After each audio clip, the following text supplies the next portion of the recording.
Sometimes there's so much beauty in the world, I feel I can't take it and my heart is just going to cave in. Welcome to Alnham Island, my name's Ken Clark and joining me today we have Adam Campbell. Hello. Graham Robson. Hello. And Ed Bullock. Hello.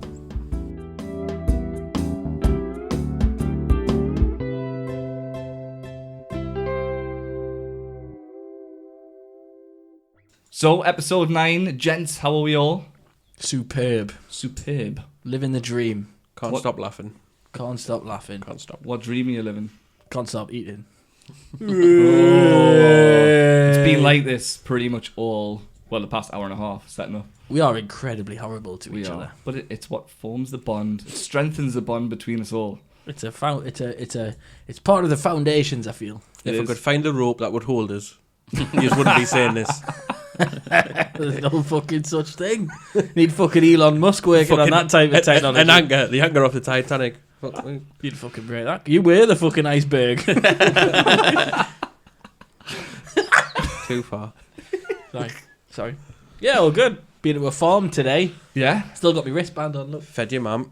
Fed your man. Fucking rode your man. Every episode ends and it starts with something to do with your man. Your man. It's only. Are you It's sponsored only. by that? It's the only place I can go to when I talk to Woody. So. I've got shit cracks, so I'm just going to make jokes about your man. That's what your ma said. Oh, there we go. It's It's a very fetching wristband there. It is, yeah. Which farm did you go to? Do you want to give it a plug? It's called Pink Pig Farm. It is fucking horrifically expensive. How much we're talking? How much we're talking? What? Right. So a normal soft play. Yeah. You two. What would you expect to pay? Right. So for 3 adults and 1 4-year-old, what would you expect to pay to get in? Well, do you pay per adult to get into a soft play? Yes, you do. Yeah. So not all of them you don't. Not all Some of of the them. other ones we don't, but this one you Are do. we talking about the farm or the soft play to the farm? There is a soft play at the farm. Right, okay. So we're going on price of the farm or the soft play itself? It's the same thing. Is it? So you pay to get in. See, there's White House Farm in Morpeth and that's £12 for an adult and 10 for kids. Fucking hell, it's even more expensive than this. 34. Yeah. This one was so there was me, Carly, my mum, and Harrison, and it was £22 to get in, which I thought was extortionate. I then went and got a sandwich, a bottle of Coke, and a bit of chocolate cake, and it was a further £12. 12? What, for just... For your dinner. For just that? For just that. And it was like, it's all made in-house as well, so I'm like, it's not like they've got to pay fucking suppliers. So the pigs that you go out and look at, you end up eating the next time you come to this fucking thing. And then, I got like a round of coffees in and a carton of banana milkshake for Harrison, and it was like another £8. Did like 40 quid in, going to a fucking soft play, essentially, with shit animals. It's not like you're fucking looking at elephants and lions and tigers. Yeah. You're looking at llamas, fucking goats, chickens. These are fucking guinea pigs. They had guinea pigs? Yeah. What? Which Harrison thought was a fucking hamster. The biggest fucking hamster you've ever seen in your life. Fucking retard. On roids. Yeah. Oh, fucking right, yeah. It was alright. He enjoyed it. Yeah, well, that's the main That's thing. the main isn't it? thing. That's why what you it's have about. children. Yeah. We do Mr. it for them. Campbell. We do it for them. This is what we're doing right now. We're feeding our children with this podcast. I mean, we're not. Yeah. Absolutely not. We made nothing from this. Ed, what have you been up to over the past few weeks? Absolutely nothing. Eating. Yeah. Oh, wait. No, absolutely nothing. Oh, I thought it was going to be a eating your ma. Your ma. Eating your ma's fucking kebab. Would I ever go that low? No.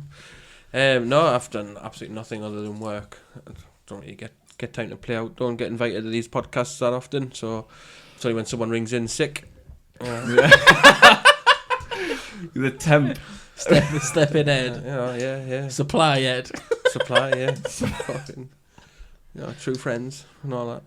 To be fair, he is available, so we could have said, actually, Ed, do you just want to stay in Sunderland? But we'd have never done that. I'm only joking. You nearly did though, didn't you? I nearly did, yeah. I typed your number in it before, and then I thought, nah, best not. I suppose we should really say Sean Corrigan can't make it today for... Well, he can make it. Well, he can make it. He's chosen not to. Well, I mean, he couldn't at the time of agreement of the podcast. He'll be sorely missed. Graham, I've been ill. you've had the lurgy, You've the been plague, I've haven't a you? lurgy, 4 children. all That with the seemed to lurgy. go on forever. Well, you got 4 children. But It's it like tag bounces team. between It each just of you. passes. You get one gets rid of it, and 2 days later they've got something else. Oh yeah. Yeah, and it just goes back round It's again. horrific. Constant cycle of illness during the winter. I remember the first year Harrison was born. I just felt constantly ill. Children are literally just vessels of disease. Yeah, carriers. They go out and they just come back in and they're like, "Oh, I've got smallpox. Give us a fucking hug." You could bottle them up and send them to the Arabs. Can I give a shout out, please? Yeah, go for it. So, my cousin Danielle has just got married yesterday in Bali, and I know she has listened to the podcast once. Yeah. The feedback she gave, so she messaged me and Sean Corrigan in the same group. The feedback wasn't great. It wasn't bad, but it was like, yeah, you're doing a podcast. We're like, oh, did you like it? And she was like, lol. And it wasn't like that, but yeah. But yeah, she got married in Bali. I think it was yesterday or the day before. It looked really nice. So my sister's there.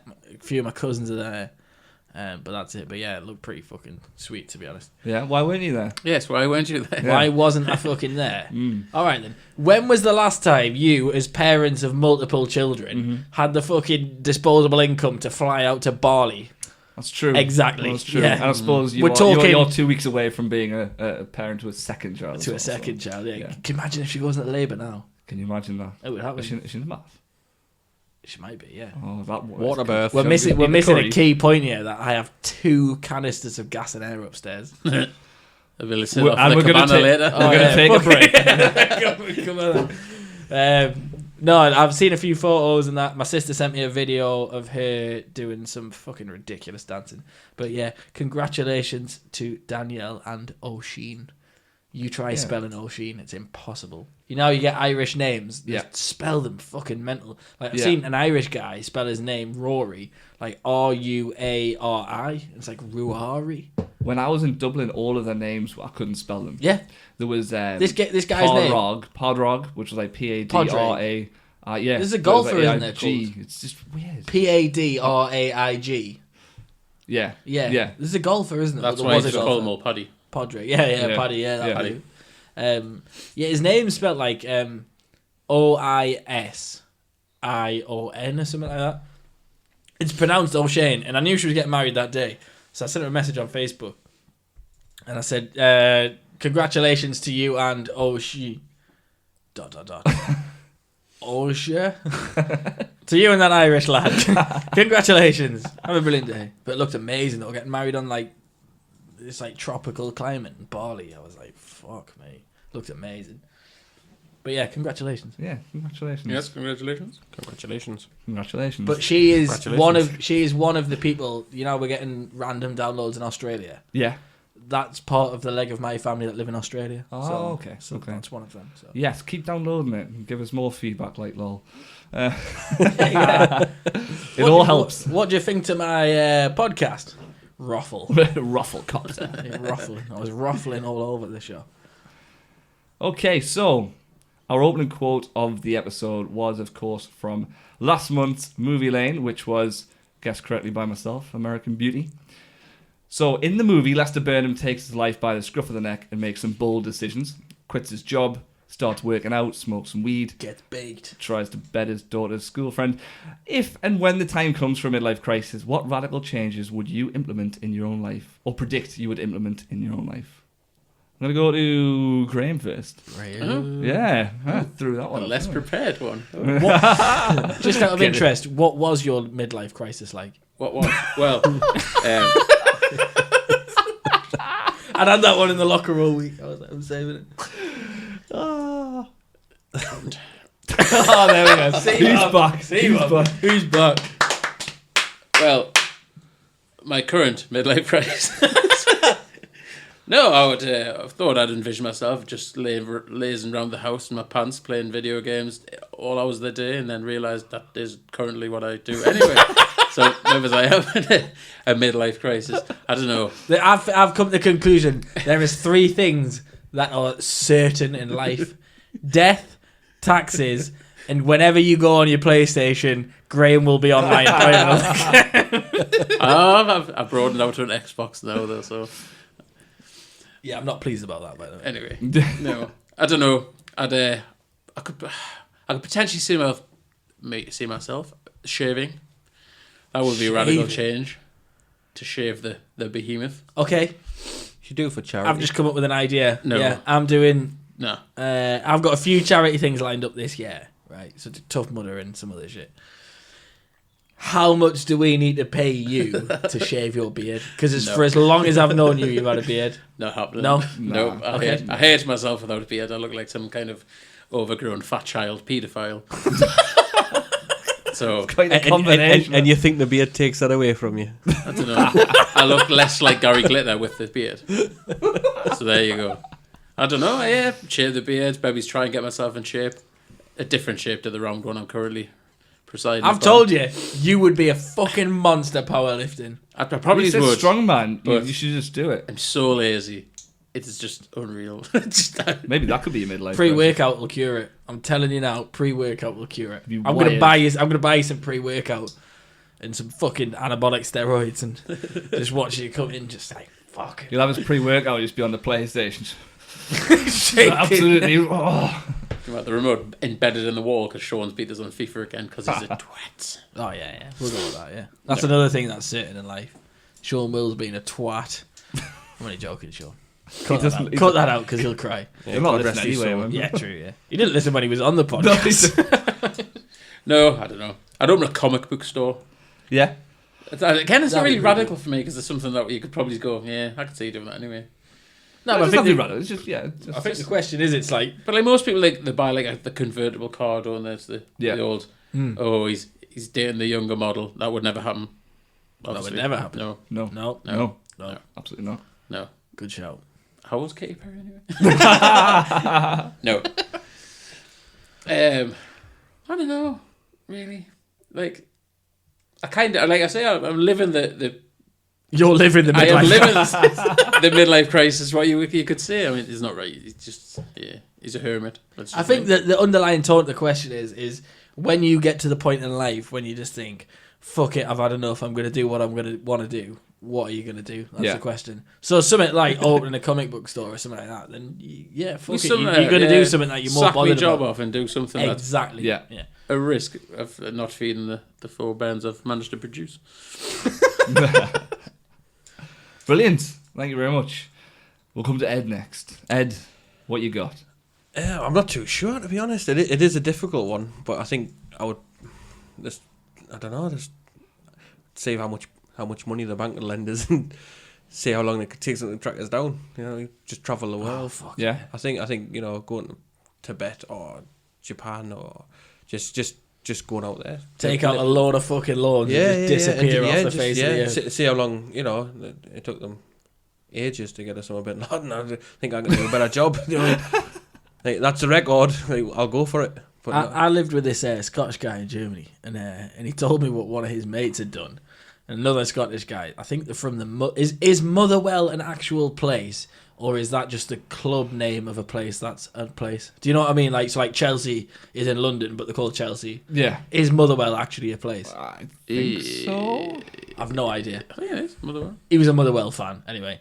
And he said that his mate used to do the same thing every year, and he'd just go out and get like laptops on finance, like any way of payday loans and shit that he could get at the start of summer, and he'd just get a load of shit, sell it all, and just fuck off to Magaluf for the summer. Really? Yeah.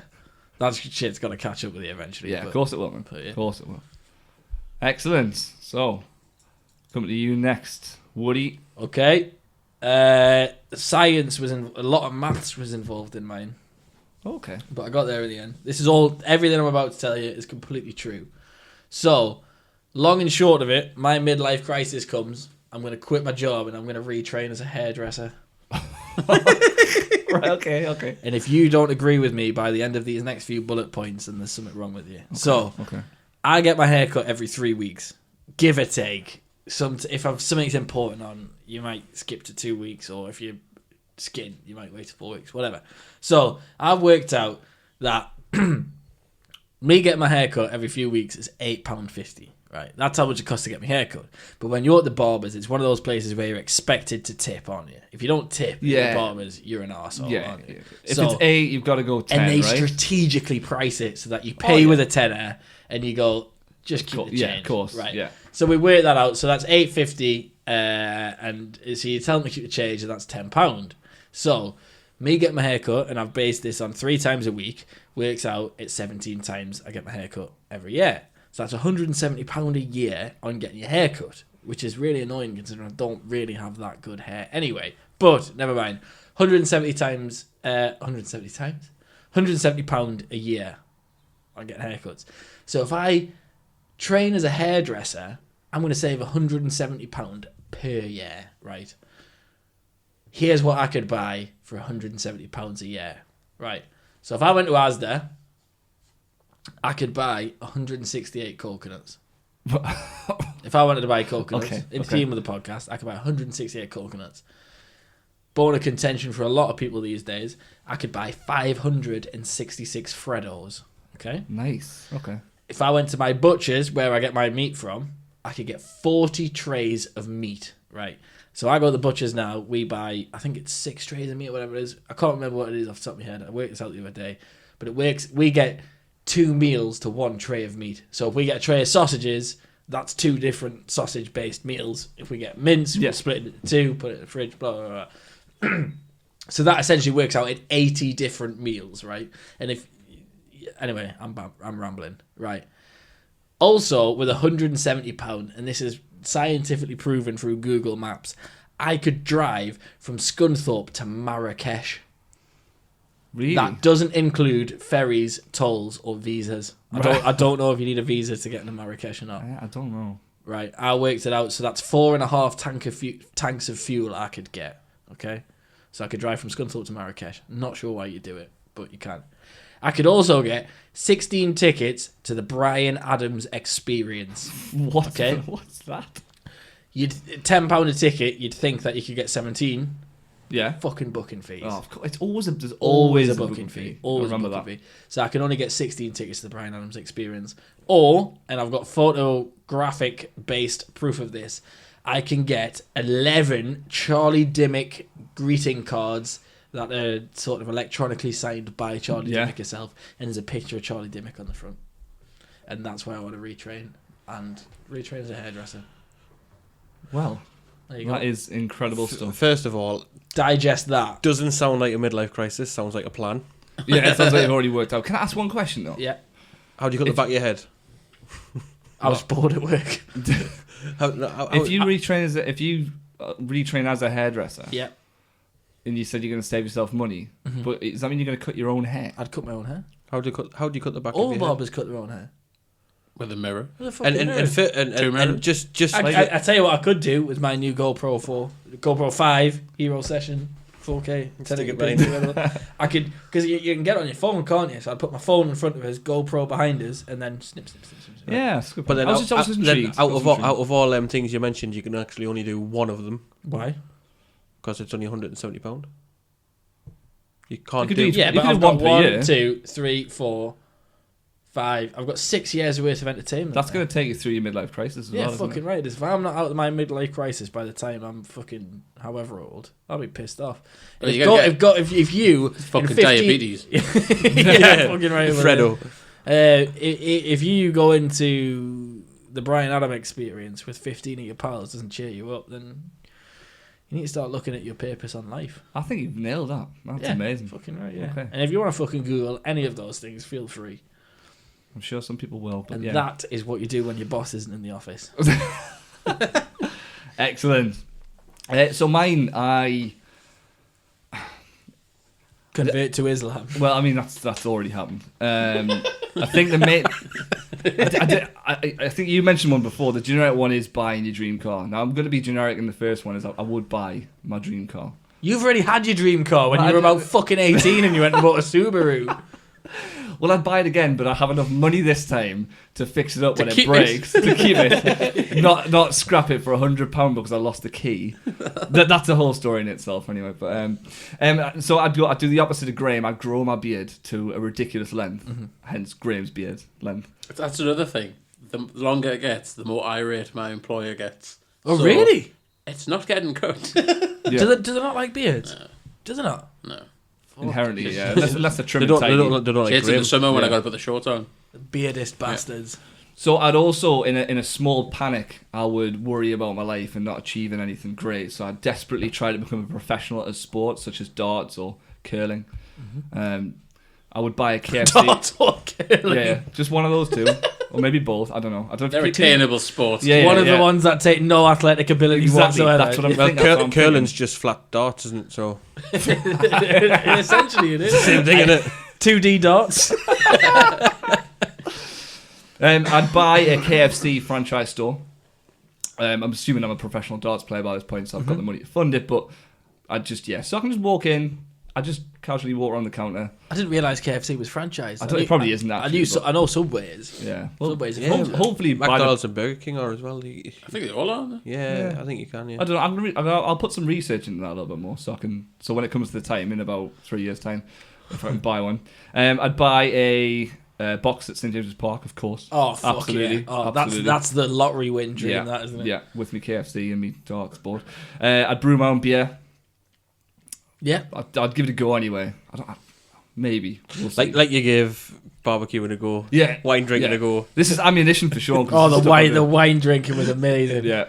Yeah. with your little wine book. There's notes of acidic. It's a bit smoky, like an oak. Like an oak. This one's flinty. I'll give it 3 stars. 3 coconuts. 3 coconuts, yeah. Well, I'm going to have a fuckload of coconuts. So give Yeah. it a shot, yeah. And finally, I'd buy a tool shed, loads of tools, but never build a thing. I think that's just a rite of Just- passage for yeah, men in general. You have to do it, don't you? But yeah, that's what I would do in my midlife crisis. Right, okay, so if you've planned, or 2 seconds because I've just skipped down to page If you've 40. planned to have a midlife crisis, you're not going to say it. Yeah. If you've planned to have a midlife crisis, That's what it is, yeah. If you've planned or indeed experienced a midlife crisis, get in touch to tell us about it. Was it fun? Was it liberating? Or simply depressing? Get in touch on our Facebook page, which is at Alnham Island Podcast, or on Twitter, which is at Alnham Island. We have a Twitter page. Yeah, we've had one for a long time. We've got 23 followers. We never even mentioned the whole tracksuit. Oh, yeah, Ken. Come on. This is... That is the start of a midlife crisis. Hey, is, I'll, yeah. I'll be honest. I didn't even know griefing you for your tracksuit was a thing until about an hour ago. But I'm only joining. I quite like it. I'm just joining in because these two. I already started when I seen it today. we'll put a picture of it on. What the fuck is this? But what I was thinking is, can I swap headphones with you? Because yours is black and blue, which would suit the tracksuit. Ah, lovely. would, yeah, So, it would, yeah. And So finally... you're gonna have everything apart from gains, essentially. oh, there's games, yeah, there's games, yeah. Yeah, £5, his 2 weeks. little tight pants to show his calves off, and then I put him to shave with my calves. I know. Do you know, No, he did actually, yeah. do you know how much praise I've given him for his calves over them? And then you just walk in and just rock them Never been bad to the boys gym in out. years. Check these bad boys out. Like bowling balls, man. Fucking huge.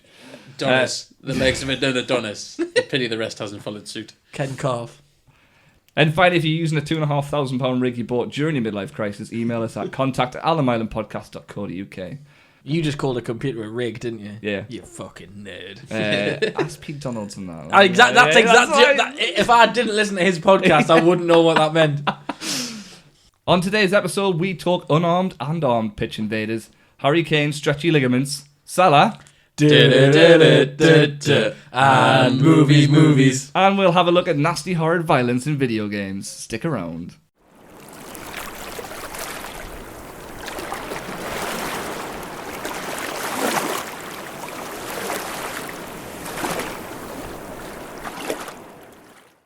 As we draw closer to the final stretch of the Premier League season, we await the confirmation of Man City claiming their 3rd Premier League title, eagerly anticipate yet another manager sacking or 3, and the battle to survive goes on. Speaking of relegation fodder, West Ham.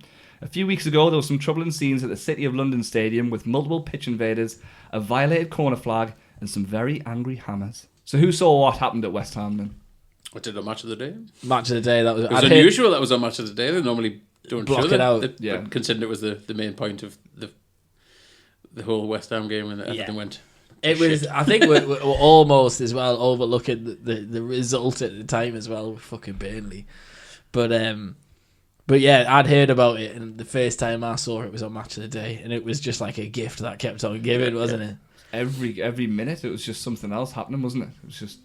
I've got a list here, and I have no pity whatsoever for West Ham, and I'm just gonna run off the names of some clubs now: Newcastle United, Sunderland, Leeds, Portsmouth, Charlton, Blackpool, QPR, Blackburn, AC Milan, Inter Milan, Rangers, Cardiff, and Aston Villa.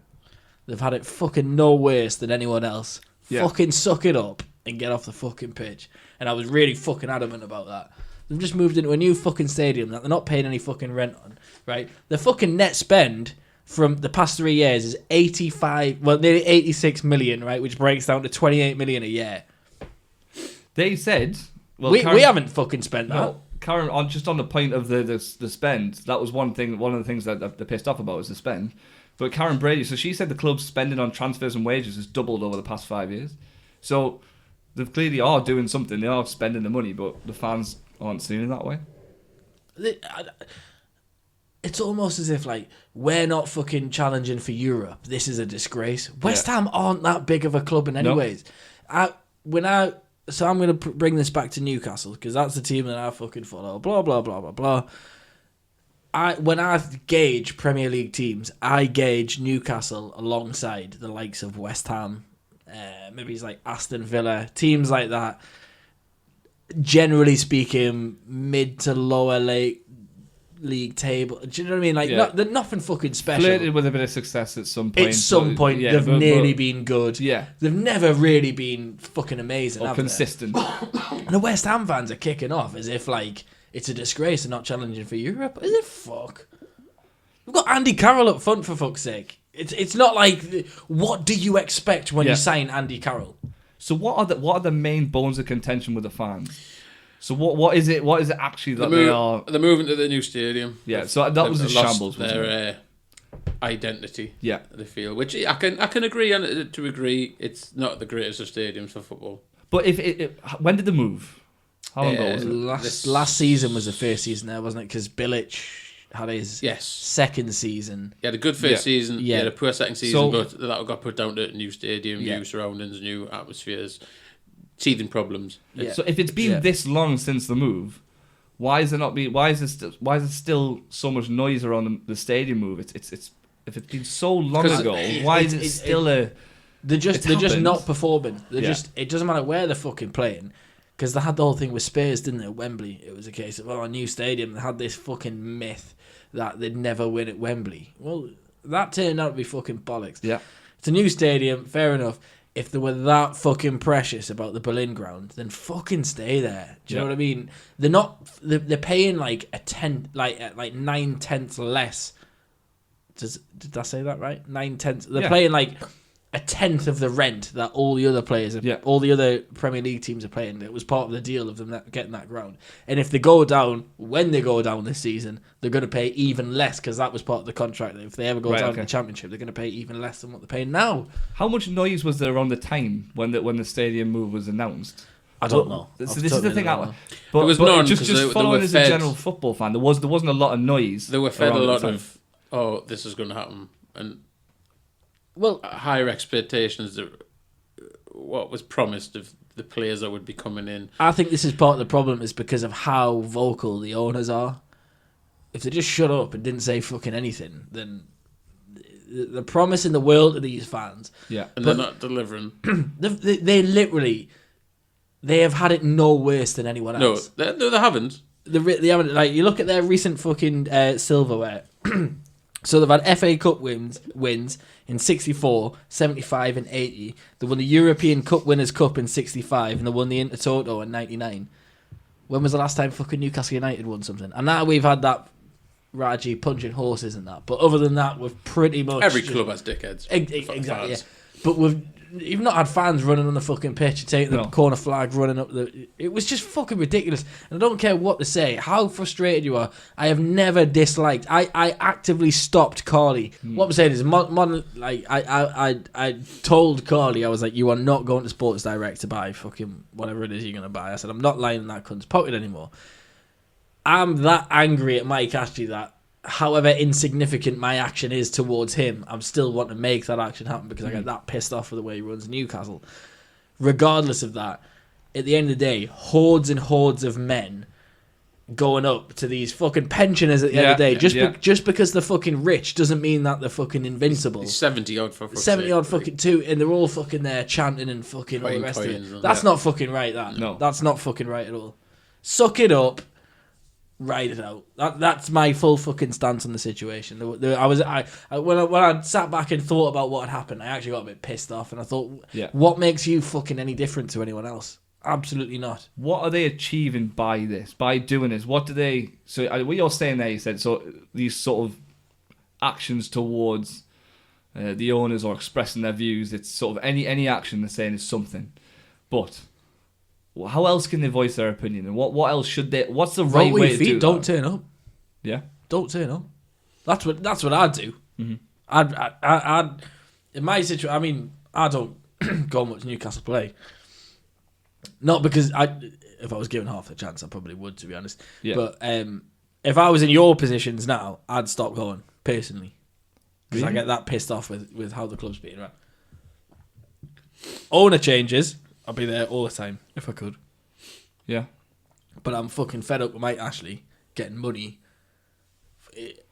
I don't care how he gets his money or what. Do you know what I mean? I've just had enough of it. That's what I do. I just turn up.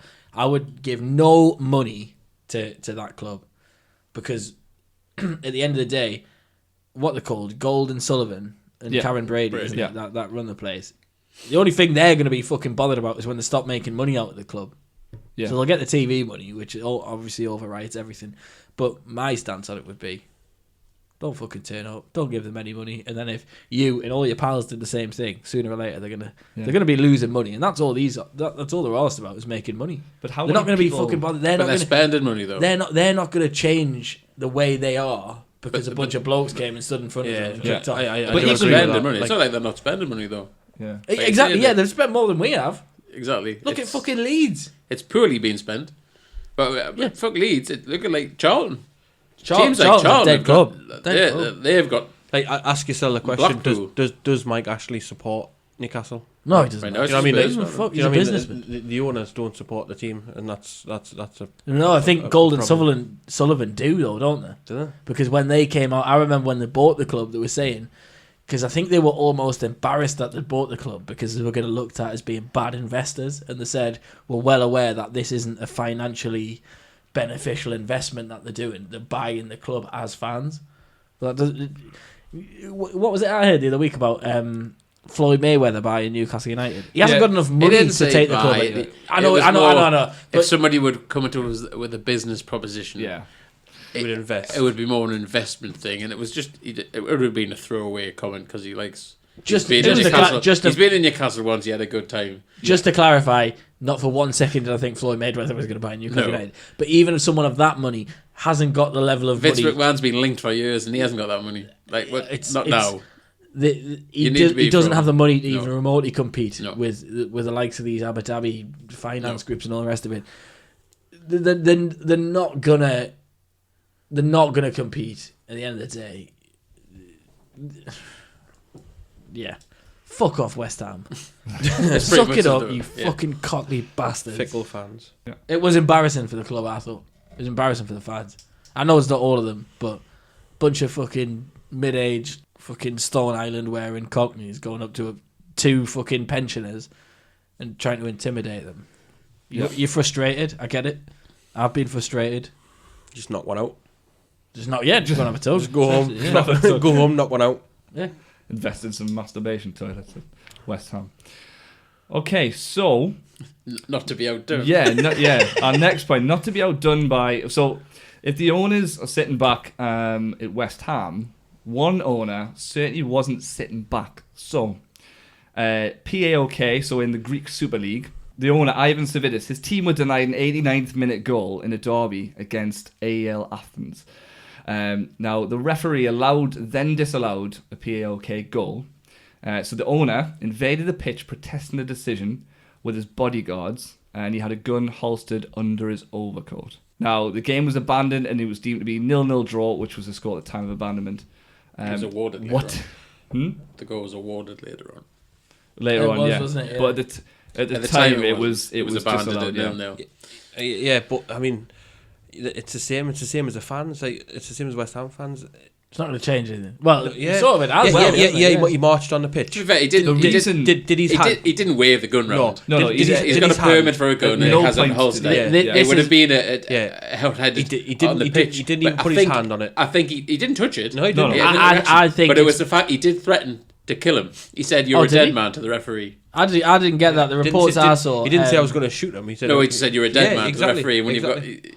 he's got his piece strapped. So- to his, Reports I saw Right. said he'd said to the ref that you finished as a referee. I didn't say anything about no, the I'm sure I dead. read somewhere it was But he was a dead man. this whole gun thing has been completely fucking blown out the Oh water. yeah, he's got a He's license not- for it. if The reason he's He's got it is- allowed to carry it, It's and for personal protection, and apparently he's one of several owners in the Greek Super League that carries a weapon. yeah, I he's think- Russian. If that makes any Well, he's difference. born in Born Georgia, Russia, yeah. lived But in he's- Russia, but you can even understand. You can understand why a man in his position would have a gun, right? Yeah. Whether or not it should be in a football match is a different kettle of fish. But you look, if you want to try and see something to do with him and that gun at that pitch, you'll get one still, and it was taken from the side of him as he flicked his coat back, and you Yeah. saw the gun. Yeah. That one there. At no point. It was that one. Yeah, you see the full body one of that, right? At no point does he even remotely wave this Yeah. fucking gun around to do anything like that. Now, The irony is though, that they needed them 3 points to become 2 points. 2 points. The reason it was such a fiercely competitive, because normally, But his actions cost the club 3 points. They've been deducted 3 points for that. is that confirmed? Because The entire league got suspended, didn't it? It still Yeah. is. Still is It still suspended is. until there's massive changes. So the deputy sports minister had a 2-hour meeting with the prime minister and indefinitely suspended the league until changes have been made to prevent this kind of thing. The violence in the Greek Super League's been going on for ages. Now, It says here the club was deducted 3 points but managed to overturn the sanction on appeal after Olympiacos, yeah. coach Oscar Garcia was hit by a toilet roll thrown from the stand, and that was in February. I did a bit of research on the Greek league following this, right? It's mental, isn't it? And It's mental. I watched the videos of Olympiacos and Panathinaikos, right? And they have firefighters stood round Yeah. the pitch. You know, it's like the athletics track around the Yeah. pitch and all that shit. Because there's that much pyro, and then when it's just going to burn out, they just launch it at the pitch. And as soon as these fucking flares are landing, you've just got firefighters going up and just blowing it out with an extinguisher and that. It's fucking insane. Now, the point you were making before, Ed, about the West Ham fans. Now, the reason that the club released an official statement. Now, first of all, he fled. He went back to Russia after this because he was actually... did he? Yeah, so it was I actually didn't it know was an that, I didn't offence. know So that, the yeah. authorities are actually looking to arrest him, and he can be charged with a €50,000 fine and 3 to 5 year stadium ban. Fucking hell. However, the official statement said, so Savvidis is deeply sorry and blamed his actions on widespread negative situations prevailing in Greek football. Aye, but Now- that wasn't the initial statement, though, was it?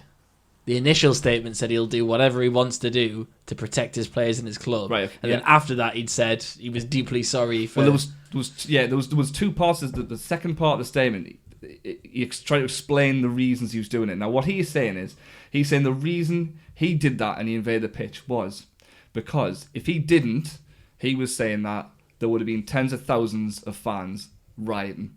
He was saying his actions. So this is his words. He's saying his actions was to show solidarity so that everybody else would calm down For the greater good. Yeah, he's saying all of that could lead to uncontrollable situations. My only aim was to protect tens of thousands of PAOK fans from provocation, riots, and casualties. Please believe I had no intention to engage in a brawl with our opponents or the referees, and I obviously did not threaten anybody. But to be fair, he didn't. He didn't No, go no, on there no. looking for a fight. He went on there. Yeah, But He- this isn't the kind of guy you fuck about with. no, not at all. Now, Fucking pals with Putin. yeah.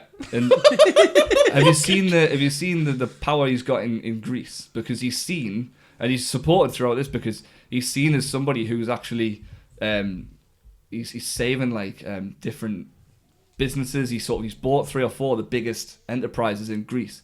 So he's actually like a Media like- companies and that, isn't it? there's loads of different things he's bought, but The biggest tobacco company in Russia. he's just sold that. Oh, is he? Apparently, Oh, right, apparently he's just sold that. But yeah, so he's a successful businessman and a political influence in Greece. So apparently he's very good friends with the prime minister as well.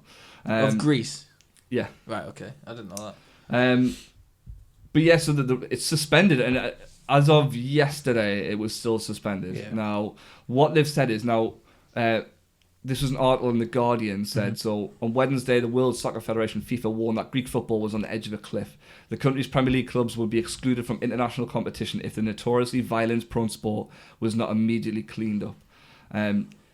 The sports minister wants severe changes to how the leagues run before they'll reinstate the league.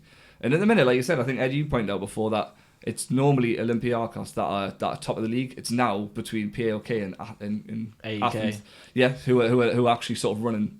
Well, no, Olympiacos. Yeah, they're sitting second at the moment. Okay. So they're sitting second. However, they have played one extra game, but if it's suspended, like, Yeah. My favourite part of this entire subject for the pod was comparing it to English football, where we had fucking Delia Smith walk on and go, "Where are you?" The difference. Imagine the authorities after her for that. Yeah. Actually, funny. One of my notes I'd made at the end was, "Can you imagine Mike Ashley running on the pitch with a kebab skewer trying to like stab Mike Dean and that?" Can't imagine Mike Ashley running. Nah, it's good. Can't he run a club? Just imagine him fucking comes on the pitch and he's telling all his players to get off, whips out his revolver, does a fucking pitch pop. Where are you? Or if Delia did that, if Delia came onto the pitch bearing arms, got Dangerous Delia, pod name. Dangerous Delia. Coming on and just whips out a fucking Desert Eagle. Where are you? Just a massive rocket launcher. Delia Smith comes on with a fucking bazooka. And a beautiful Victoria sponge cake, of course, as well. Oh, yeah. Definitely. Here's a question for you. Yeah. If there was a football club owner in the UK, who would it be that did that? Ooh. I'm going all in on Vincent Tan. Yes. If it was going to be, a Premier League owner. But dual wielding some. He comes in with fucking nunchucks.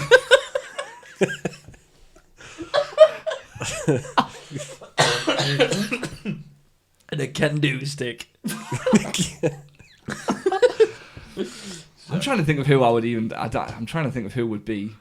Klopp's got it in him. He's nuts, and he's Klopp. nuts. Yeah, I can see Klopp. Like for talking losing managers, his I think rag. there's a load of. I mean, a lot of managers would do that. Yeah, Klopp would. Yeah, Mark Hughes. Yeah. There's a few of them. Hughes would be calculated with his. He'd release some sort of like virus in the stands to.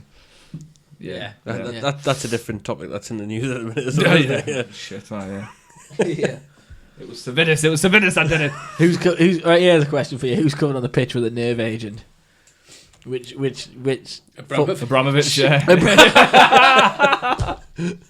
It's not because he's Savvidis, Russian. man, he's friends with Putin. He is, yeah. It's not he because is. he's Russian. Not anything to do with Vladimir Putin. In case you're And listening. I would like the safe return of my family and friends. Yeah, we should put some sort of legal statement out that what we're not referring to is any Russians. What, that Russians just do what the fuck that they want? They just carry out chemical warfare in the UK on numerous occasions and get away with it. Yeah. I'll say it. What the fuck are you Yeah, going to do, yeah, what are you Vladimir? gonna do? What are you Yeah. going to do? Yeah, 68 Glover Road, pop round. I'll fucking knock you out, you fucking Russian bastard. Guarantee you that You'll tomorrow turn up you'll on a be, fucking no, horse. tomorrow you'll be email me saying, "Will you edit that out, please?" There's a Russian fucking 16 plate sat outside the front of my house. So our next topic is Harry Kane. So he suffered damage to his lateral ligament in his right ankle against Bournemouth when he tangled with Asmir Begovic. Third time. Third time it is indeed. So he said to be out for a month.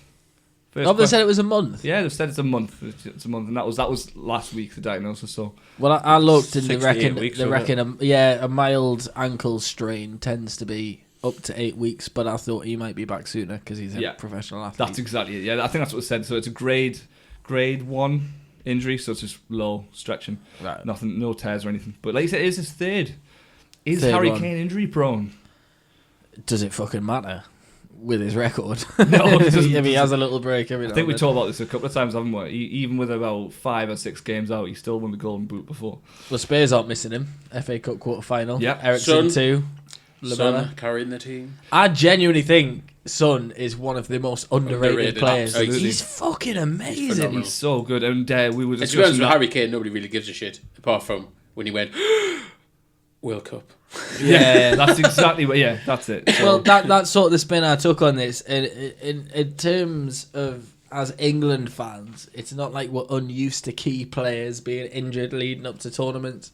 So, I mean, you could go back to Spain 82. You had Kevin Keegan out with a back injury. Yeah. Mexico 86. Brian Robson with a dislocated shoulder. Italia 90. Brian Robson's with an Achilles injury. Japan and Korea 2002. David Beckham's out with his metatarsal. Germany 06. Wayne Rooney with another metatarsal injury. And at the same time, you had Michael Owen out with a knee injury. And in South Africa in 2010, we had Ashley Cole with a broken ankle. So... We're used to it. We're used to it. Yeah, it's not any. It's not like a big deal, is it? It's We're not going to win the World Cup. Well, you never know. You never know. Fuck off. You're just getting excited because of last night. We looked solid last night. We did. But it's a very poor Holland team. They are. I think that's the key thing. I think we ought. I mean, you look at the Holland in the last 2 World Cups. Was it the semi-final and the final? I remember watching the Holland final. I was in Holland watching it, and it was fucking mental. And they lost in an extra time. Was it Xavi or Iniesta who scored in extra time? No, I can't remember. I was with a group of English people, and I was like, right, we need to get the fuck out of here now before we get seen as foreigners are here. Let's kick the fucking heads in. It was interesting you were saying about injuries before the tournament. Now, Alan Shearer was quoted recently coming out saying that he had a hernia operation at the same stage in the season before Euro 96. And he said it was a good thing because it gave him rest. And when he went on to score the most goals in that tournament.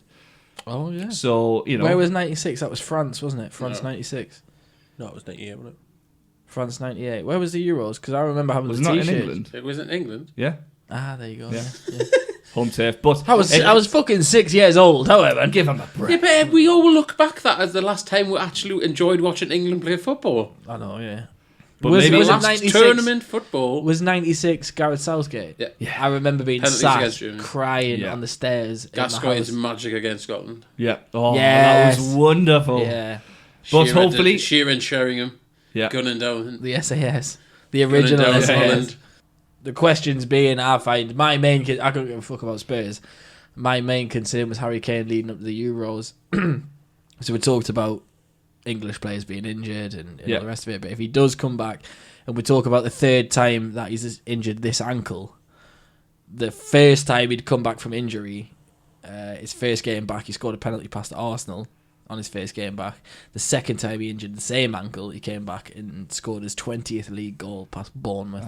So he's not indicative of turning up with ring rust type of thing. Do you know what I mean? Like so there's not going to be that kind of fear of re-injury when he comes back. He seems to go straight back performing. But the main question is, can he do it on the 18th of June against Tunisia? Absolutely. That's the main question. Can he? We should have really. Yeah, absolutely. Yeah, it's Tunisia. I just hope he does bring his form to the World Cup. It's not just him. Is he the most exciting English player since Wayne Rooney? Yes. Exciting. Yeah. He's regarded one of the best. I mean, he's regarded one of the best strikers in the world. It is pretty exciting to have a good old school English centre forward. Yeah, but the goals are the exciting part. He's scoring the goals. What do you say? When he speaks, he's not really exciting, is he? He's probably the most dour person you can listen to. But he just seems normal, doesn't he? He just seems like a normal person that's really good at football. It's his performance on the pitch that gets us excited, not his post-match interviews. God forbid, they do not get us excited. So one thing Harry Kane's injury could affect is the Golden Boot. So step up our next topic, Mo Salah. Mm-hmm. What do you think of Mo Salah? Is he going to win the Golden Boot now that Harry Kane's injured for the next 3 weeks? If I was a betting man, which I am, but I haven't put a bet on this, I would bet Salah. Yeah, I'd put money on Salah. So he's on 28 goals in the Premier League after scoring 4 against Watford. Kane's on 24. So yeah, I think if he continues his form, especially while he's injured, he should be able to kind of wrap it up. Also read today that before he got at Chelsea, he was linked with a move to us. Oh, was he? Yes, I didn't know that. It was on Newcastle Fans TV that shared an extract from something. He was linked with a move. I remember watching Chelsea. I think I remember watching him at Basel. Yeah. And he was that good. He was one of those. You know when you watch a Champions League game and there's one player that catches your eye, and you look. I remember thinking at the time. I think I was speaking to my Auntie Maggie about it, and I was saying that Salah is unbelievable, so good. Well, it was his performance against Chelsea when I think he knocked him. He scored the winner in a group stage match against Chelsea, which caught the eye of Mourinho, who signed him. But currently, he's the top scorer in Europe with 3 more than Messi. He's quite Messi-esque, I think. He is, and the thing is, it's almost like if you try to compare anyone to Messi, they laugh it off. Like you can't compare anyone to, but Really? you can. Is the style of his play? Yeah, if you look at his centre of gravity and how he takes people on and his finishing. Did you see the He meme? is. You know when we played Man United and Sanchez was through on goal and he missed. Yeah. And there was from the last game that Salah played, there was that meme showing the comparison. It was, how do I explain to my grandkids that Sanchez missed this position and then Salah scored from this position, and he's like surrounded by about 6 players in the box and he still scored. It was ridiculous. But going back to Messi comparisons, someone said this to me. I don't know if they were taking the piss or not, but it was comparing Peter Beardsley and Messi. Yes, yeah, I've yeah. seen the video. And it was it's uncanny It is how similar they absolutely, are. yeah. That's not me saying that Messi's got his influences from Peter Beardsley. He's got a poster of Beardsley on his wall when he's gone. Or Pedro. Well, Matthew. It's gone from bullying defenders to bullying children. Youth team. Yeah, but bullying youth team players. An interesting stat for Salah was he scored 43% of his career goals in this season. That's insane. Yeah. Now, what's next for Salah? So a performance like this in the season catches a lot of eyes. What happens next season? Well, we talked about this off record, didn't we? And I wouldn't be surprised if Salah, in his current form, is the first person to hit the £200 million euro dollar I mark. can see. Absolutely. There was something I read today that all the furor of Neymar going to Real Madrid Would leave PSG. would leave PSG. I think if anyone was However, going to pay for I it, read it would this be PSG. morning that Man City were looking at the Neymar situation. And getting Man City, getting Neymar Man could City. go to City, which Right. would free up another big money move, which could see Salah going to PSG. Whether he'd go, I don't know if he would go to PSG. I think if he was for him, he does. He screams as a player that would prefer to go to Spain. I think it's good. I can't I can't see the appeal I of can't going particularly to see France because, like, I can't see him in a Barca or a Real kit.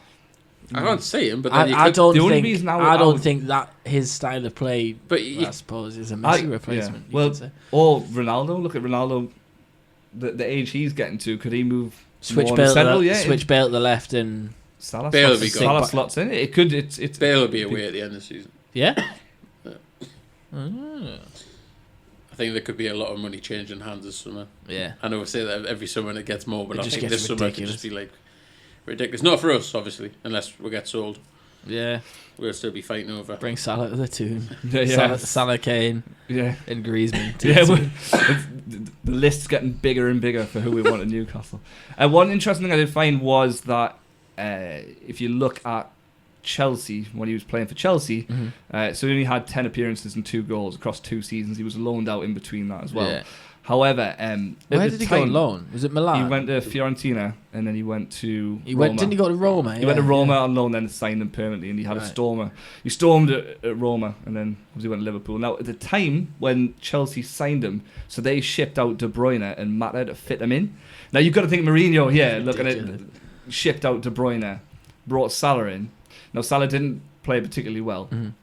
I don't think he got that much opportunity, but he was kind of contending with Ramirez, Willian, Oscar, Schürrle, Hazard, so it was probably quite a tough ask anyway. Yeah. But it turned out, so he had his a string of poor performances, and the final one that sealed his fate with Mourinho before he shipped him out was the 4-2 defeat to Bradford in the FA Cup. Ah, right. Poor performance, and then he's gone. But if you look at Mourinho getting rid of De Bruyne and Salah, now you look at them now, and you know, you can't predict the future, but maybe if he was a different kind of coach, he could have got the most out of those guys. If he was a bit more fucking patient. Let's Yeah, just hope exactly. Chelsea continue their good trend of getting rid of good players in the summer and let us keep Kennedy. Yes. Yeah. Oh yeah. Give us him. Yeah.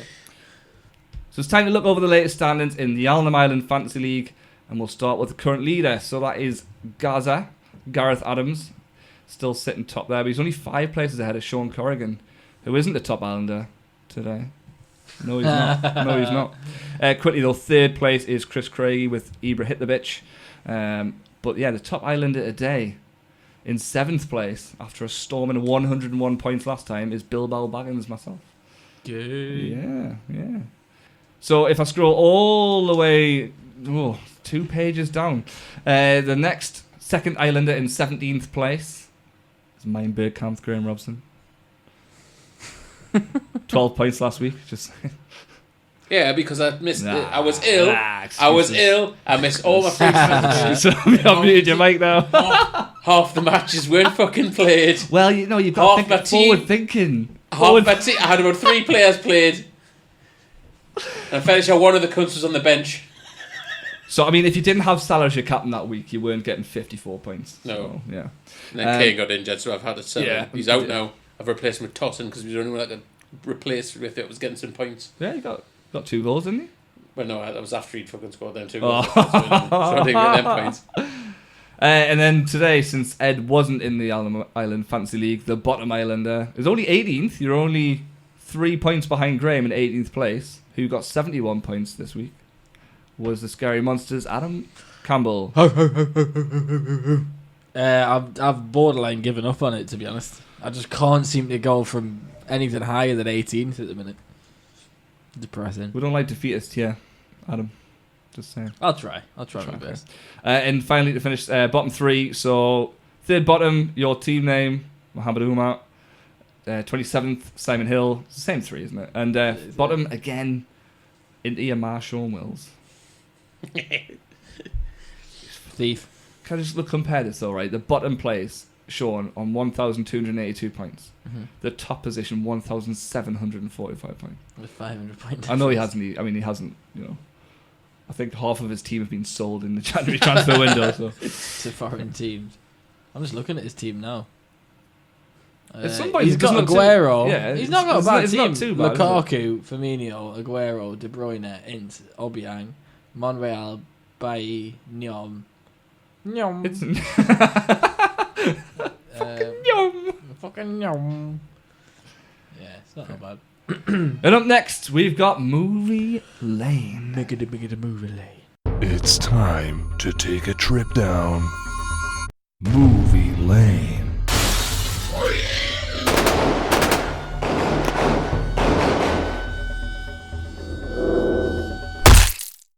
It's time for another Movie Lane. So last episode, the Movie Lane Super League was blown wide open as I correctly guessed Woody's Movie Lane selection, American Beauty. Then, in our Oscars special Movie Lane edition, Sean took a precious point, whereas I claimed the rest, making the current league standings. Myself on 8 points, Woody on 3, Sean Corrigan on 2, Ed and Graham on 0. So it's all to play for.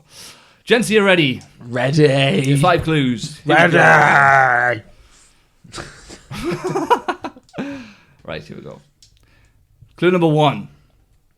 The movie's budget was $102 million, the highest ever at the time. The movie earned $519 million worldwide. It was the highest grossing film of 1991. This sequel actually outperformed the full gross of the original movie within 2 days of release. Ghostbusters 2. There you guess. You've said it now. Yeah. No. Die Hard 2. No. Don't know. No? No guess? No. Next clue. Mm-hmm.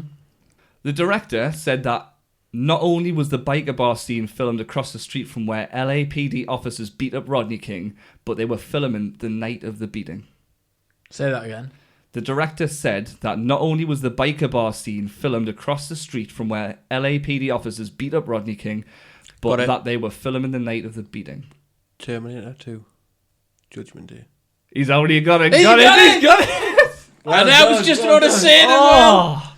So that was second guess. Is that 3 points? That's 3 points, 3 yeah. points. Storms. Oh, Yeah, he's storming off the he's bar. gone level with Woody. Oh, Ed, well done. Do you know what I was getting confused with? When you said biker bar scene, for some reason I was thinking Bronx Tale. You know, the Right, bikers okay. tale. I was thinking Terminator 2. I won't even say it. I was like, I wouldn't have got that off the biker bar I scene. thought the biker bar scene, because it's obviously an integral scene at the very Well, that's what I beginning, got. and I Yeah, thought that it might was- have got. But me other clues, I'll go through the clues. So the third one, Now, I did name an actor in this because I wasn't sure if it might throw people off or not, but it was production took sufficiently long that Edward Furlong visibly aged during the shoot. He's clearly much younger in the desert, for instance, than in other scenes, and his voice began to break and had to be pitched to one level. So I think that I would have got it's his name. But Would you have got it off that? I would.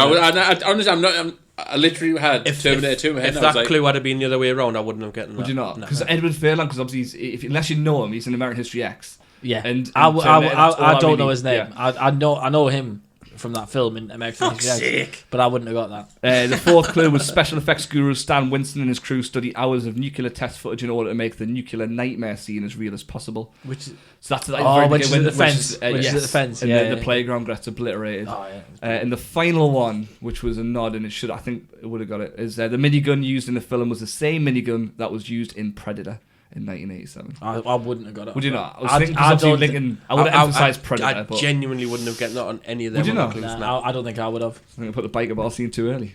Peaked, but hey, Yeah. well done, Ed. Yeah, well done. 3 points. So now, current standings are Ken on 8, Woody on Ed level at 3, Sean on 2, Woody on Ed. Woody on Ed. Woody Get on Ed, in. Woody and Ed.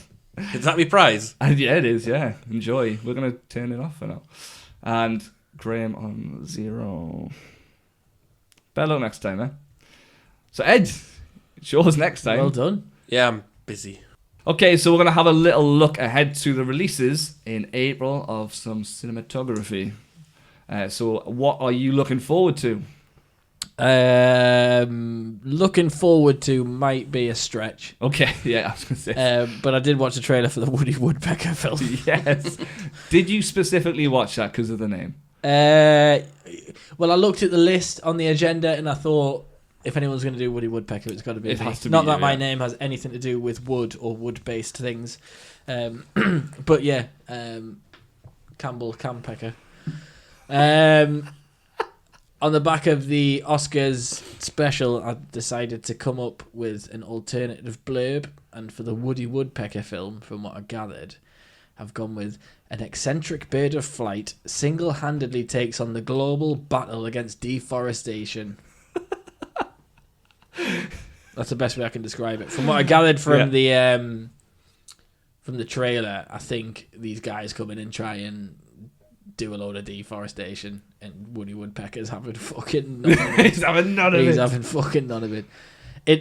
I mean, you guys might think the same. I mean, now, do you not hate it when your kids like a cartoon that you can't stand? Yeah. It's all right. You can tolerate the whole cartoon thing if it's an all right cartoon. Like one that my lad's currently watching is fucking SpongeBob, and I despise What? I absolutely despise everything about SpongeBob. I love SpongeBob. I just find it so fucking weird. So you think about these things, don't you? If you're going to take your kids to see a film, there's one I'm not too apprehensive about, that new Peter Rabbit film. I think that looks pretty funny. It does, yeah. So I don't mind taking to see that. Plus, I'm pretty sure when we were all kids, at school, it was the Beatrix Potter books that Yeah. were kind of shoved down our throats. But I took him to see Ferdinand recently, which wasn't too bad. But the one I did take him to, which was fucking horrific, was that Emoji film. oh yeah, that looks. So one of the first things I thought when I looked at the trailer for this was that it looks like the type of film that I wouldn't mind taking me nipper to see. So that's not too bad. And you even see in the trailer, Woody Woodpecker takes a shit on a bird's head. Nice. Which I figured, nice. Yeah, bird scat. Which I thought was pretty risque. For, it is, yeah. if it was another film of a man taking a shit on a bird's head, then there'd be all sorts of protests. But it's all right for Woody Woodpecker. My next one, trailer for a film called Accident Man. Okay. Did anyone see this? No. Don't think so. Alternative blurb. Peter Petrelli's doppelganger goes on a Douglas John Wick-esque rampage in a Snatch meets Taken's illegitimate love child. Wow. That's a lot to say. The gist I get from this film is it's about a hitman who kills people, but he has to make it look like it's an accident. That's what hitmen do. Well, no, because I think a hitman just kills someone and they don't really worry about it. It's about a hitman who kills people. This guy kills people, but he has to make it look like Right, an okay, accident okay. as part of his thing, and he really looks like Peter Petrelli. If there's a throwback reference, for There his- is, for yeah. Heroes. Heroes. Oh, this Um, is like the podcast dream. I'm Joel. A Over again. podcast with Ragga, Bump, and Peps. Shia LaBeouf.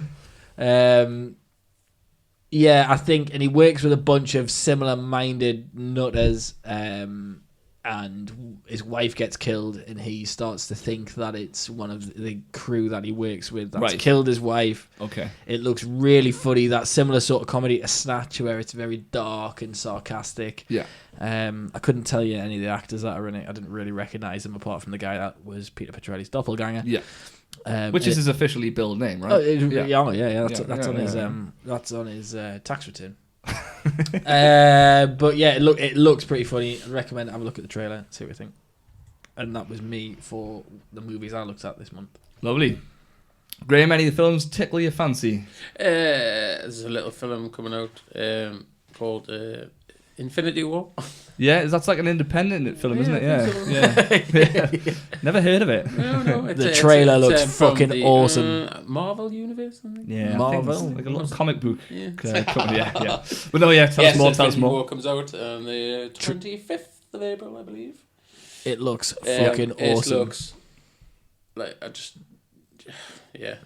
just pants material. Yeah, there. it really The- does. the- The only thing that cracked kind it of rather than picked that Marvel. for me was the new Deadpool 2 trailer, which is another amazing one. That's not out, so we can't talk about that.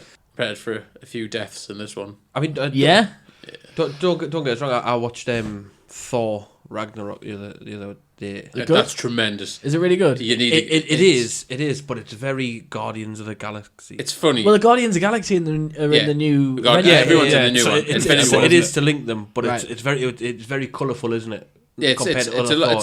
it's a lot funnier. Yeah. Than, Oh, is it? than I've not watched any of The the other Thor ones. films after. I'm going to say I got a little bit, not bored of Marvel, but I just couldn't, I got to a point Get where I out. couldn't keep up with how many, it's a whole but universe. it's so, Ken. yeah, but There's so fucking many hundreds films I of them. haven't, Right, are you DC or Marvel though? DC, mate. Get out. Batman. Yeah, Batman. but right. So have you seen what do you call it? Justice League. Justice I League. have, yeah. What do you think of that? I thought it was really good. You were just Really wanking good, over really Memorial, good, weren't excellent. you? Really good or excellent? Yeah. Rexcellent. Rex. Really? Like a Chinese man who approves. It was Rexerant. It was a good film, but the plot is essentially Avengers Assemble. Oh, is it? Aliens come from the sky. Yeah. And I just thought, am I just watching a rip? I'm multicultural. I love them both. So But No, yeah, if, so I if don't- you're I don't think it's watching an bad. Avengers film, are you that bothered about the plot? Yeah. The story's For me, I watched I Avengers. like how they all intertwine and they'll all link. And now, if you think back to the originals, they'll all What was the culminate last in the peak of this Avengers the one? Infinity War, Civil War. Civil War, before that? before Avengers Civil War. Assemble. Avengers Assemble? Was that the one where the big fucking caterpillar spaceship Yeah, thing came yeah. in? That was fucking amazing, that film. Watch that on Blu-ray or 3D. But then all the other ones are Black Panther will all link in. Yeah, Black War. Panther. I've heard good amazing. things about Black Panther. Yeah. I've not seen Yeah. it. Yeah, I've heard really good things about Don't it. get- Was don't he get me in wrong, what- Get Out? Was he in it? No, what was he in? The lead actor of Black Panther? Not sure. Was it not 12 Years a Slave? No. I'm not taking a piss. Just 'cause he's No, I think it was Get Out. It's not good. It's not. He was on Graham Norton. It was either Graham Norton or something else. He was on, and he was saying because he got Yeah. nominated for something, and I could have sworn it was Get Out. I'm sure it's 12 Don't- Years a Slave. Don't get me wrong though. What I was saying though is I don't not like the films. What I'm saying is it got to a point where I was so far behind watching them that I got a bit like every time I watch a Marvel film I love it. I just thought I can't watch Ragnarok because I haven't seen Thor 2 or Captain America. yeah. Right, okay. I need to do a full Yeah. binge to He played catch James up. Brown. You are. He played James Brown Get down. in Get On Up. Get On Up. He was also in He played Jackie Robinson in 42.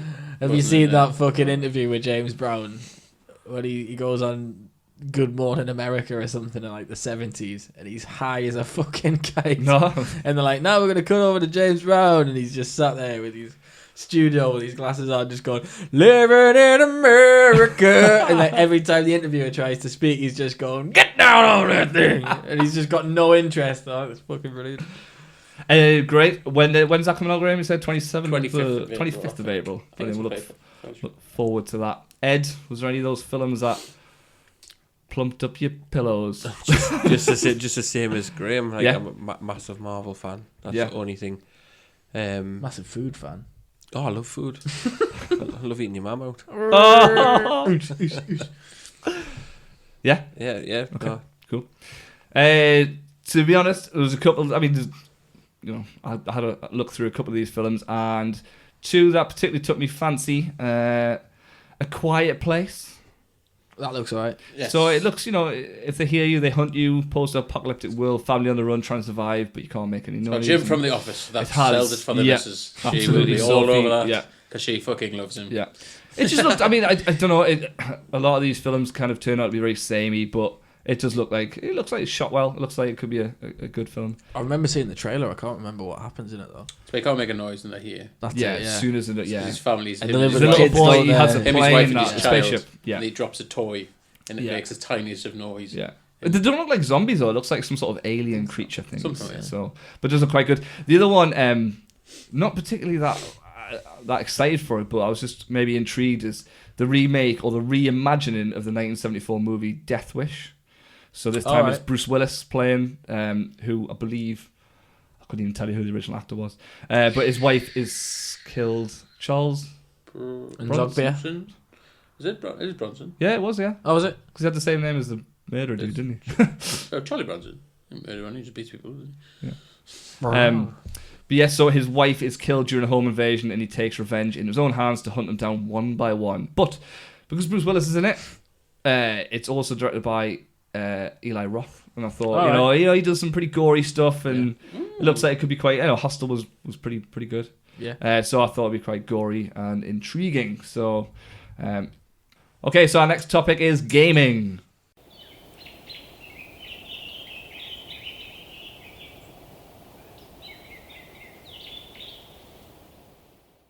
Here's a question. Are you even a gamer if you don't go through the regurgitating cycle of buying games, obsessing over them, purchasing another only weeks later, then longing for another big release?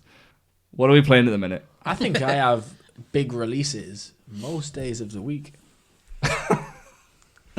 So do I. Just did upstairs in your bathroom. Is that what that smell is? Yeah, it's fucking disgusting.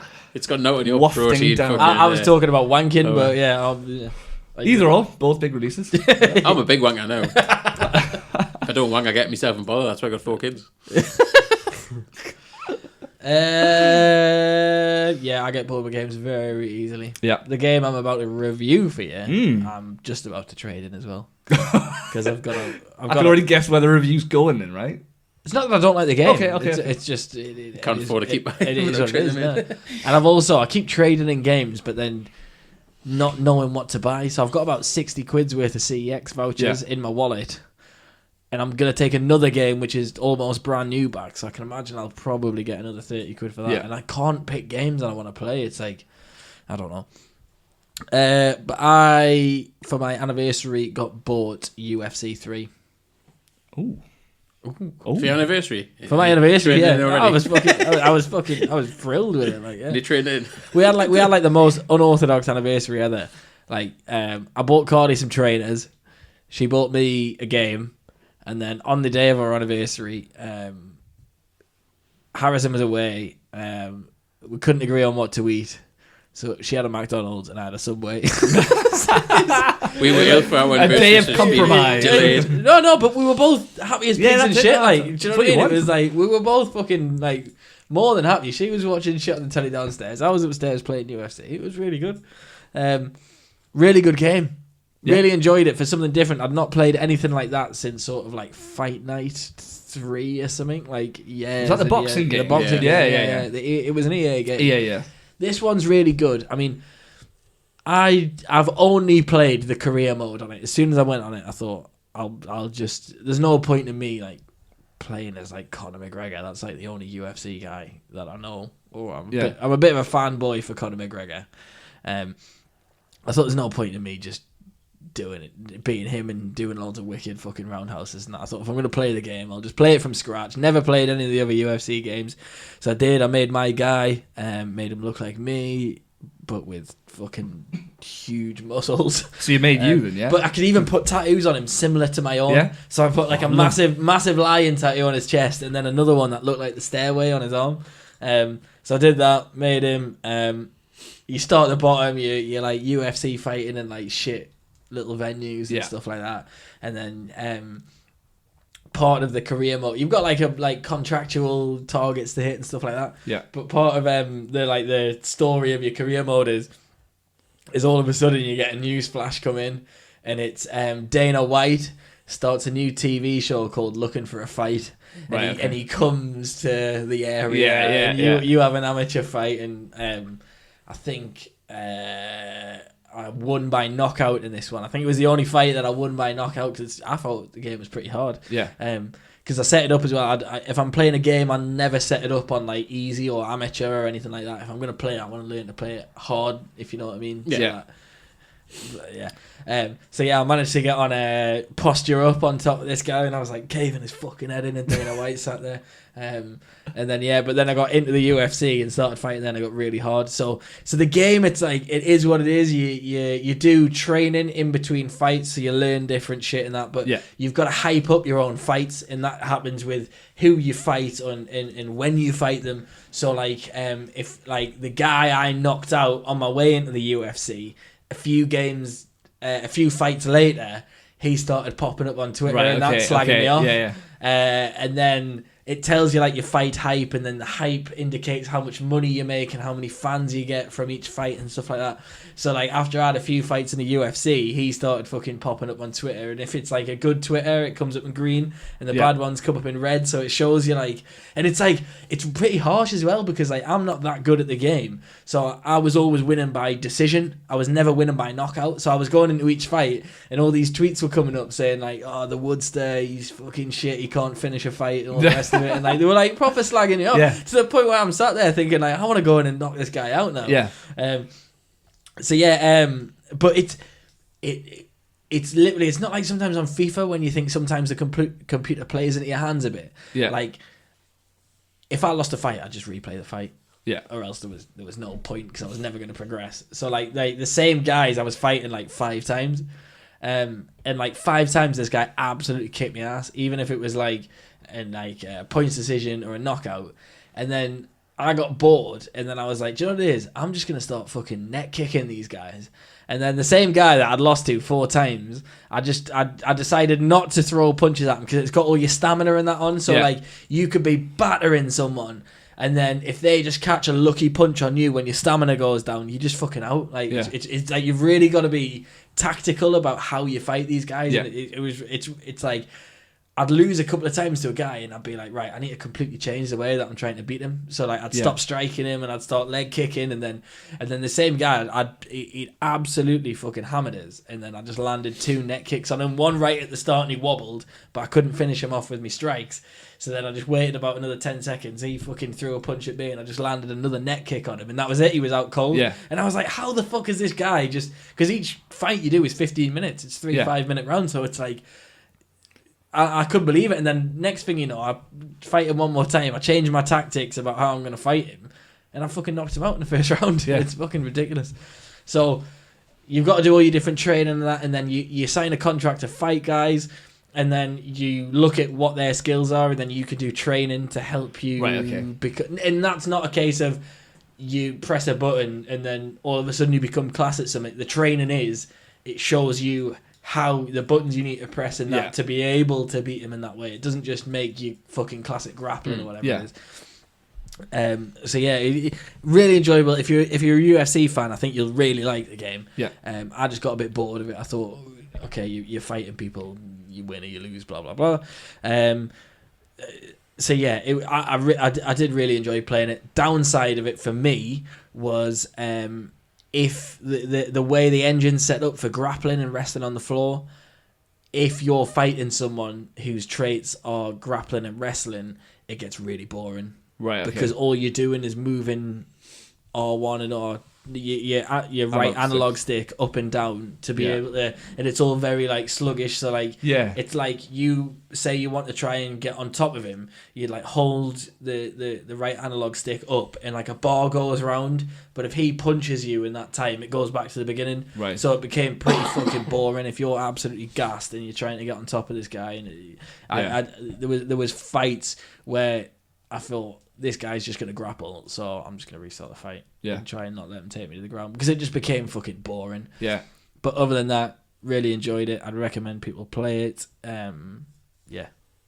Coconut rating? What are we doing out of these days? 10 or 5? 10. 7. 7? 7 coconuts. I kind of. I've only ever played UFC, the first UFC. I never played 2. Or I haven't played 3, but I found.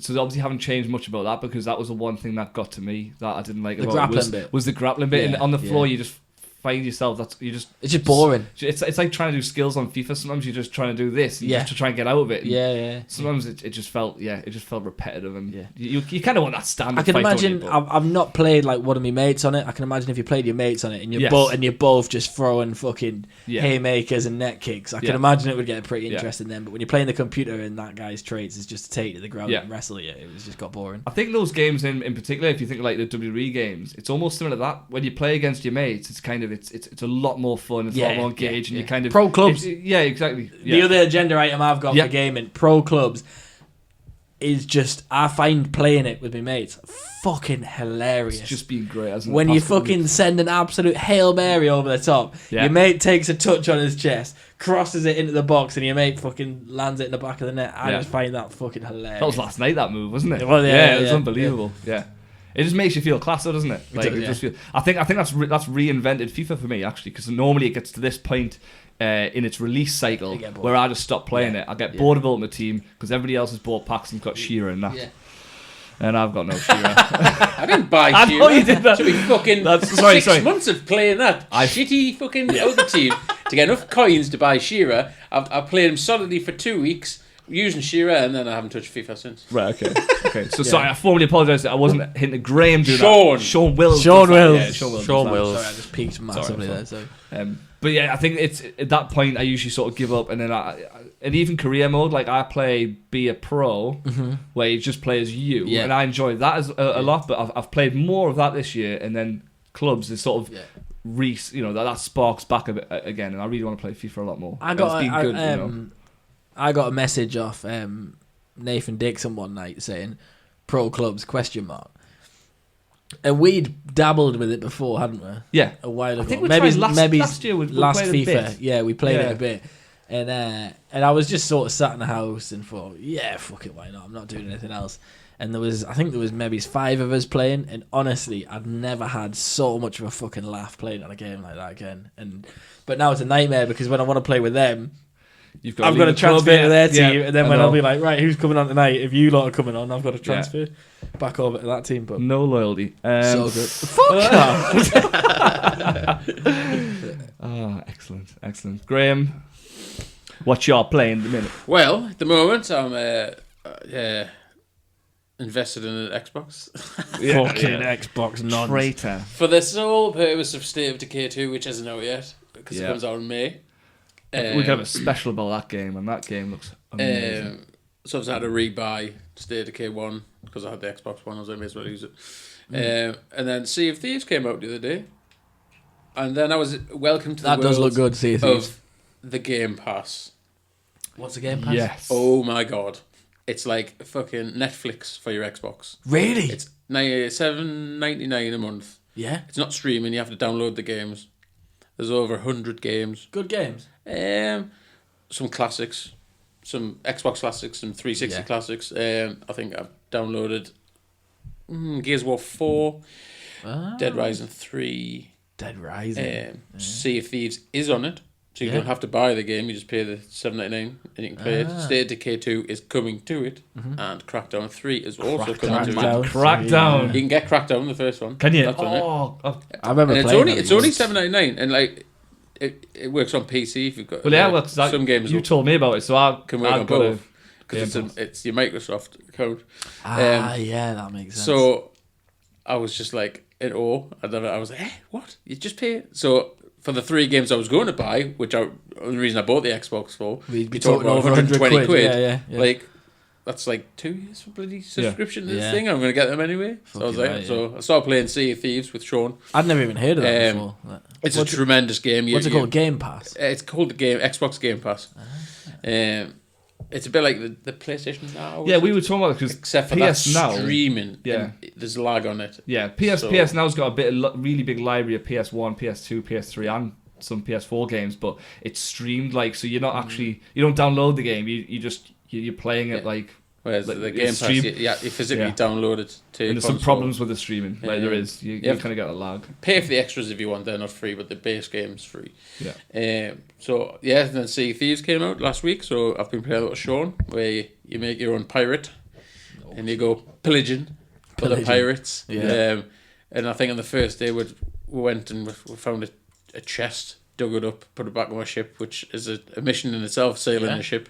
You've got to turn the sails and everything and run around. Oh, it's full on. And we got back and we jumped off our ship and got shot by some other twat and he stole my chest. And I cursed at him religiously until I forgot about it and then just went on my merry way and got some more chests. Yeah. It's very repetitive in a good way. It's not like a bad repetitive. If you're playing with mates, it's just so much fun. Yeah.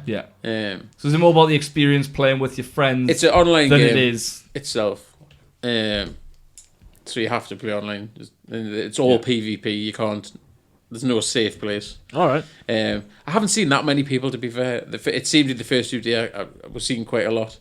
Yeah. And then for the last couple of days, seen somebody in the distance and you just sail away if you're not fancying it. Yeah. Because they might have bigger ships. You can pick a small ship if it's just by yourself or 2 people, and then you can get like a 4-man. But people have been getting the 4-man ship and teaming up with other people, so they could have like 16 people sat on this one ship. And you'll shoot them, and you can't sink them because as soon as you put a hole in the boat, there's somebody there to fix it. There's that many bloody people on. That sounds class. That it's funny. So that's good, and I'm just waiting down until Tuesday when Far Cry 5 comes out. Yes. Is that only Xbox? Nope. No, I'll be getting that on the PlayStation. Right. Yeah. It'll have co-op as well, but that's an open world game. That's the way it's meant to be. Yeah. First person shooter. We talked about on the last episode about Far Cry 5. It looks So really, really good. Did we? Huh? I was shit-faced on the last episode. Yeah. Right. So have you traded in your check kicks or I won't buy Far Cry. no? No, it's not my bag. Just gonna buy an Xbox with it, man. I'm gonna wait. I'm strategically trying to wait for the next time everyone buys a game, and then I can fucking get involved with that. I just buy any games, doesn't matter. No, Xbox, like the Game Pass, I know, yeah. I get them free, so I can just sounds good. So our final topic of the podcast before we wrap up is video game violence. So it's been in the news recently, and we've probably seen it crop up quite a few times over our course of our lives, where somebody blames video games for someone being violent in real life. Donald Trump. Yeah. These fucking shit happies. We've seen it quite a number of times. Question for you: what age did you play your first violent game, Woody? I remember like James Bond, Tomorrow Never Dies. Yeah. Tekken, technically violent. Yeah. Street Fighter. Super Street Fighter 2. Yeah. How old would you be when you were playing those games? Maybe 11. Yeah. That's probably what I think. Technically, Pac-Man could be seen as a violent game. I mean, he is attacking those ghost things. Crash and he's Bandicoot. Do you know he gets crushed? There's an element Chuck in Rock every on the game. old Mega Drive. You were a caveman with a big club. I think the more important question with this is what makes violent games more scrutinized than violent movies. Yeah. Which I think is the more important question to do with this. And I think I was sat at work thinking about this the other day, and I think the difference is between games and films is that as a game you are creating and thinking of how to to carry out the violent act. It's the amount of time as well. The time Yeah. spent, you spend a lot longer on a game than you will watching a film. Yeah. Buying a violent game and playing a violent game does not make you violent. No, it doesn't. Of course it doesn't. Absolute. We've all. The reason I was asking the game about what age, because you said yourself. Yeah. In fact, most games, probably even you think back to your Mega Drives, a lad, and you've got a sword, you're killing people. Yeah. We've all played. What point you got to? Spyro the Dragon. Yeah. You're firing fireballs at fucking shit. Is FIFA a violent game? You could say that. You could do. You could. I chucked do you go around and- I chucked a controller at another fellow islander down to FIFA. Oh yeah, I wasn't there. I heard about That's it. saying games are making you violent. Yeah. Okay, Do you know what I mean? but it wasn't a violent game. That No, made it wasn't a violent yeah, game. yeah. It was frustration. I I'm think 35 years Sean old being and crap. yet, and all my years playing video games to kill anybody have the urge to kill. Well, like it says yet to. maybe it's just going to take my longer blood. to Yeah. infest in me and make me violent. But it just coincides that every time this comes up is just the distraction tactic from some old American who won't admit that selling automatic rifles to every Tom, Dick and Harry It's fucking ridiculous. it's going to cause mayhem. Yeah. And it's every time something ever happens up, it all circles back round to he's young, he's at school. It's them fucking video games he's playing. It's not the fact he can walk into a shop Buy it, and go. go, Yeah. Can I have that beer? No, you're not old enough. Right. Well, can I have that AR-15 Gives it automatic AR-15 rifle? then. Certainly, son. Yeah. Not a problem. No, there's definitely an aspect, and I think you nailed it. You hit the nail on the head with what you were saying, and it is. I think it's because you are the user. You decide what you do. make it happen. And I don't think it varies because games like Call of Duty, there's a purpose behind it. Maybe there's an explanation because it's war, and that you're expected to kill this person. It's The do or die. dirty Germans. It's for your own survival. Whereas I think when you teeter into the Grand Theft Autos in free mode, for example, there's no real reason as to why you have to, but you kind of do. But again, because I decide to go in first person mode with a machete and stick it in someone's head in Grand Theft Auto for 4 hours on end, doesn't make me do it outside of. Because I do that. I'll go on. We all do it on GTA. It's a You go on a rampage and kill Pick as many up people as hookers. possible. Yeah, you do. You Yeah, do all this, but it it's- doesn't mean I go out and do it. No, it's a game. It's Exactly. That's exactly what it is. I've seen many families fall apart playing Monopoly. It's true. You're right. Absolutely. And that's frustration, but it's a game at the end of the day, and like people cannot blame. Games. There's millions of people play games all year round, and it's a minority that. Absolutely. I'd love to see the figure on it. I'd love to see the statistic of somebody actually putting their actions down to a video game. Oh, I did it because of this. Yeah, exactly. It would be in the 0.0. In fact, there's probably... Has anyone actually ever said that? Once. Yeah, I think that was... I believe there was a game where... Was not that Manhunt? Manhunt. Was that the reason it got banned? Yeah, I think There was a game which came out a few years ago. It was an early access game, I believe, in where the person you controlled wore a long trench coat. Yes. And it was not called Hate. Hate. Yes, And you, yeah. they you could stamp on people, curb stomp heads. Police would come. You just What warrior? you walked What into warrior? somebody's house. You just walked down the street, and it was like home invasion. It was and there home a lot of- invasion. yeah, it You'd was break quite- into the house and you'd kill the family in the house. And I think somebody did he do something and then blame that game or Yeah. it was in America, so, so yeah. it wouldn't put it past somebody, the government saying just say it was that game. There's only You two know. things that make people do things, and well, to me there is anyways, and it's politics and religion. Like a game is a release. Yeah. Yeah. If you've got pent up anger, you take it out in the game. Or You don't hunger. take the Hunger anger- will make you do some crazy shit. Yeah. Well, fuck me. There's a buffet open. But if you think about That wasn't aimed at you. That was general hangriness. if you think about them blaming an outlet for seeing or playing violence, then you'd have to shut down the news because the news depicts violence every day. Films, TV news is series, morbid. books do it. There's not a Books will newspaper tell you you how to can't kill read him. where it hasn't got a story Right. on a paedophile. You know, or if a murderer. you're giving feedback to someone, and the term a shit sandwich, you'll give them a compliment, then something negative, and then another compliment. The news is the opposite. Like it opens with something dire, tells you something about a little boy doing something for charity, then it'll finish with something dire. Like you're probably more tempted to go out and kill someone after watching the news at 10 than playing on Grand Theft Auto. Like, it's ridiculous. I've been playing Grand Theft Auto for nearly 20 years. That was my and I've first one of my and I've first not major wanted- violent games was that. So to conclude our final question, do violent games impact the behaviour of people? We're saying no. No. Conclusively no. Stupid people. Oh, that echoed. Mate, Look how much stupid people cause anger. he's getting angry. Godzilla's outside. It's time. Right. I'm playing my Get close, computer get close, today, get close. so I'm getting angry. There you go. Okay. That's it for another excursion to Alnham Island. We hope you've had fun.